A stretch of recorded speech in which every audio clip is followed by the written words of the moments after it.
വീട്ടുമുറ്റം മുതൽ കിടപ്പുമുറി വരെ വാസ്തുശാസ്ത്രപ്രകാരം പാലിക്കേണ്ട ചില ചിട്ടകളുണ്ട്.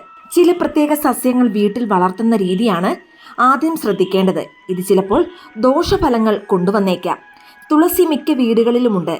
വീടിന് വടക്ക് കിഴക്കോ ആയി തുളസി വളർത്താവുന്നതാണ്. തൊഴിൽ ഉയർച്ച നേടാനും സന്താനങ്ങളുമായി ബന്ധപ്പെട്ട ഉയർച്ച നേടാനും തുളസി സഹായിക്കും. മാത്രമല്ല, തുളസി നട്ടു വളർത്തുന്നതിലൂടെ സാമ്പത്തികപരമായി ഉയർച്ച ഉണ്ടാകുന്നതുമാണ്.